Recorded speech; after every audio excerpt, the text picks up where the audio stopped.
Bonjour, donc aujourd'hui nous allons parler du patrimoine français. C'est un cours qui peut être utile aux premières années comme aux deuxièmes années, même si c'est plutôt un cours qui fait partie du programme des deuxièmes années, puisqu'on va parler du patrimoine de la France. C'est un cours important, puisque la France est toujours la première destination touristique mondiale. Et c'est un cours aussi important parce que c'est une notion difficile à définir, le patrimoine. La question que l'on peut se poser, c'est finalement, que viennent chercher les touristes en France? Pourquoi est-ce qu'ils viennent visiter notre pays? Alors, c'est une question difficile parce qu'il peut y avoir des réponses très variées. Certains vont venir voir les paysages, d'autres vont venir goûter la gastronomie ou découvrir l'histoire de notre pays. Voilà, c'est vraiment quelque chose d'assez varié. En fait, ils viennent découvrir la richesse d'un pays. Donc le patrimoine, ce serait un petit peu la richesse d'un pays. Et ce qu'on va voir, c'est que cette richesse, elle est très variée, elle est très diverse. Alors, j'ai mis une photo du Mont-Saint-Michel, pour commencer, tout simplement parce qu'en cours, vous avez travaillé dessus, mais pour ceux qui n'étaient pas là, donc l'idée, c'était, à partir de cette photo, de montrer que c'est un bon exemple du patrimoine français. Tout simplement parce que le Mont-Saint-Michel, c'est un élément intéressant d'un point de vue naturel, donc en termes de patrimoine naturel, notamment avec les marées, avec ce positionnement particulier sur le littoral. Ensuite, on peut voir aussi que c'est un élément du patrimoine historique, avec l'architecture, avec le monastère. Voilà, donc il y a toute une histoire au Mont-Saint-Michel. Et il y a également du patrimoine immatériel, avec des recettes locales, des légendes locales, des choses comme ça. Donc c'est vraiment un bon exemple pour, si vous voulez, résumer un petit peu ce que c'est que le patrimoine d'un territoire. Voilà, donc si on fait un petit résumé, on peut dire que le patrimoine, c'est une richesse qui nous vient de notre passé. Pour les hommes, parfois on parle de patrimoine génétique, c'est-à-dire ce que nos ancêtres nous ont légué d'un point de vue génétique, mais pour un territoire, c'est la même chose. C'est souvent l'histoire qui a laissé des traces, en fait, sur le territoire, et ce sont ces traces que les touristes viennent souvent visiter.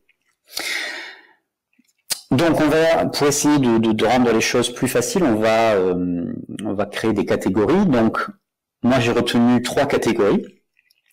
En premier, le patrimoine naturel, donc les paysages, les particularités, les ressources, voilà, tout ce qui est lié en fait au relief, voilà, vraiment au territoire physique. Ensuite, le patrimoine matériel, donc c'est tout ce qui est monuments, œuvres d'art, bâtiments, sites industriels, souvent laissés par l'histoire, laissés par les hommes. Et enfin, la dernière catégorie, qui est très vaste, c'est le patrimoine immatériel, c'est-à-dire tout ce qui est lié à la culture du peuple qui vit sur ce territoire. Ça peut être les danses, ça peut être la gastronomie, la langue, les tenues, les traditions, les fêtes, les sports. Enfin, la liste est quand même assez grande. Alors, ce qu'il faut savoir, c'est que les pouvoirs publics ont conscience que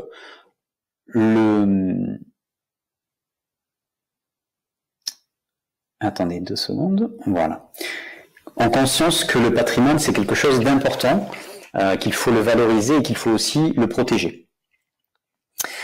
Ce sont souvent des actions qui peuvent être contradictoires, qui peuvent avoir des effets aussi contradictoires, c'est-à-dire que lorsqu'on essaye de valoriser un élément du patrimoine, c'est pour que des gens viennent le visiter, finalement c'est pour l'exploiter, le rendre rentable, et donc bien entendu, ça ne va pas dans le sens de le protéger. Le protéger, c'est éviter que les personnes, notamment l'action humaine, ne dégradent cet élément précieux du patrimoine. On peut par exemple donner le cas de la grotte de Lascaux, qui a été découverte en 1940, qui a été classée monument historique. Et en fait, il y a eu tellement d'afflux de touristes que petit à petit, les peintures commençaient à se dégrader en fait. Et tout simplement, il a fallu fermer la grotte en 1963. Et comme vous le savez peut-être, en fait, construire une réplique, une reproduction exacte juste à côté pour que les touristes puissent quand même continuer à apprécier les peintures de cette grotte. Voilà. Alors, je vais rapidement, parce que je ne vais pas refaire la totalité du cours, mais rapidement faire un résumé un petit peu de ces trois grandes catégories pour notre pays. Alors, on va commencer par le patrimoine matériel. Là encore, il pourrait y avoir une infinité de sous-catégories. Moi, je vais parler de celles qui sont les plus évidentes. Donc, en premier, le patrimoine architectural. Donc les touristes, ils viennent pour visiter souvent des bâtiments qui sont remarquables. Voilà, ils viennent pour voir des cathédrales, comme par exemple Notre-Dame de Paris.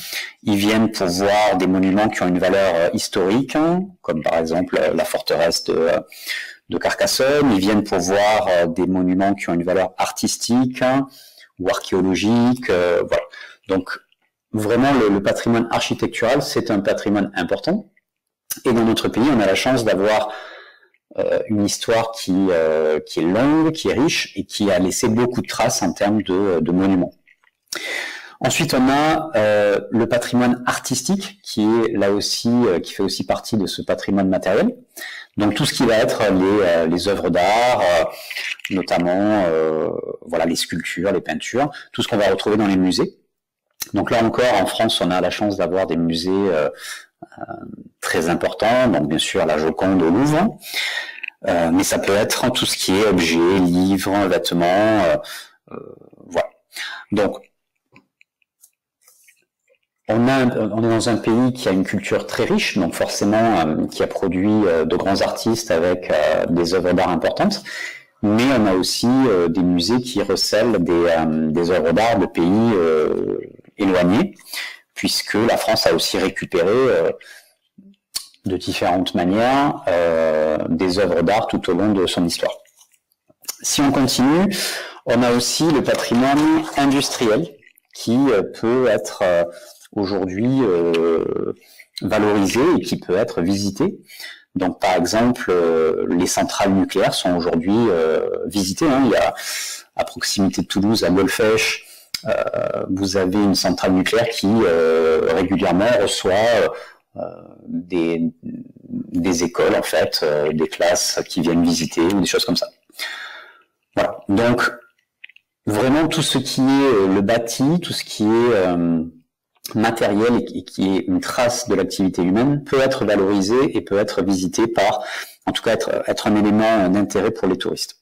Ensuite vous avez le patrimoine naturel. Donc le patrimoine naturel, comme je disais, c'est tout ce qui est tous les éléments d'intérêt, tous les éléments remarquables liés à la nature, que ce soit en termes de relief, en termes d'espace aquatique ou de paysages particuliers.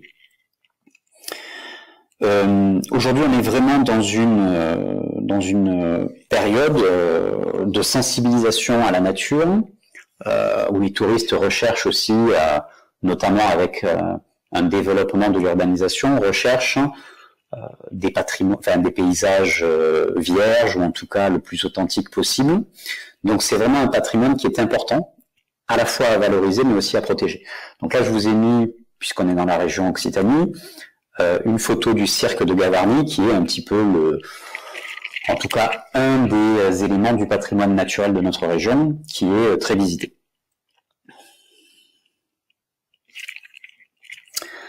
Alors, si on termine avec le patrimoine immatériel, le patrimoine immatériel, c'est vraiment tout ce qui est transmis en termes de culture au sein d'une société humaine. Ça va passer par l'éducation, ça va passer par la famille. Voilà, donc c'est vraiment tout ce qui relève de la culture et qui va marquer aussi une identité, que ça soit régionale, comme ici avec les danses basques, ou nationale. C'est souvent une partie importante de la découverte d'un territoire pour les touristes. Voilà. Donc les touristes, par exemple, quand ils viennent au Pays Basque français, ils vont venir voir des danses basques, ils vont écouter la langue, ils vont goûter des plats locaux. C'est quelque chose qui va faire partie un petit peu du voyage pour goûter le territoire, pour essayer de partager un petit peu la vie de la population locale. Alors, aujourd'hui, c'est un patrimoine qui est officiellement reconnu et qui fait l'objet de mesures de protection. Ça a été le dernier patrimoine qui a été véritablement officiellement reconnu, puisque c'est en 2003 que l'UNESCO a reconnu le patrimoine culturel comme un patrimoine de l'humanité, voilà, comme faisant partie du patrimoine de l'humanité. Aujourd'hui, c'est quelque chose qui est valorisé, qui est protégé. Donc, par exemple, on peut apprendre le breton ou le basque ou l'occitan dans les écoles primaires.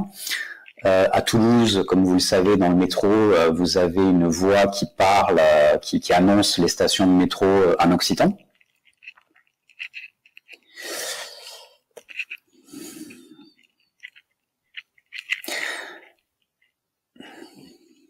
Alors, c'est quelque chose qui n'a pas toujours été le cas. On n'a pas toujours perçu ces identités régionales comme des richesses. Il y a eu même des tentatives, pas que en France, dans différents pays, pour limiter en fait, ou même détruire ces langues régionales, ces cultures régionales.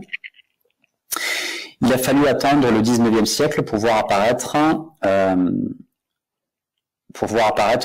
ce qu'on appelle la patrimonialisation du territoire. Donc, qu'est-ce que ça veut dire? C'est tout simplement la mise en évidence de la nécessité de protéger un élément du patrimoine.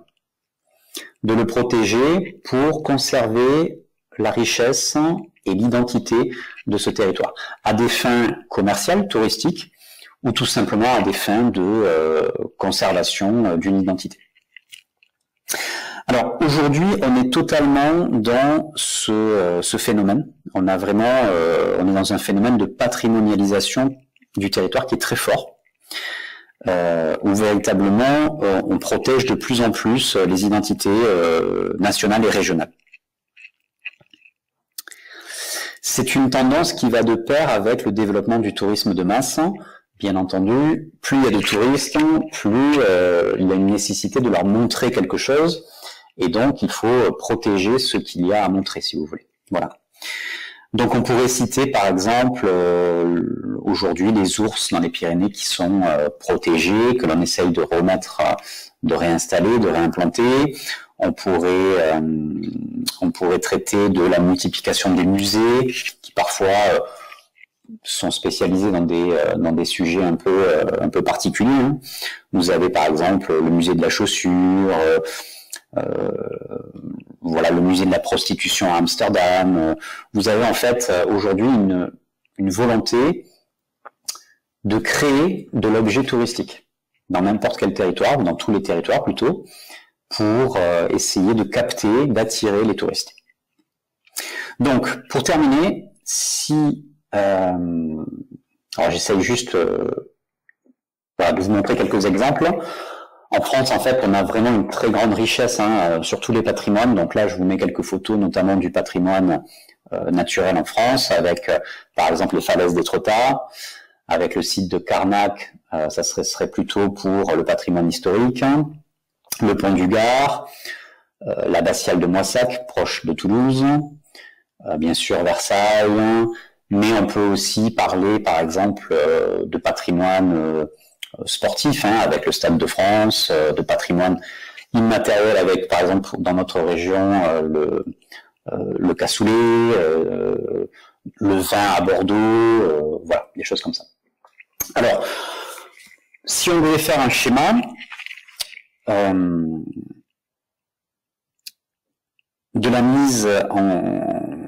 schéma du patrimoine touristique d'un territoire, ce que l'on pourrait dire, c'est que le patrimoine peut se diviser en trois parties. Donc le schéma, on le fera en classe, mais en gros, donc naturel, matériel, immatériel.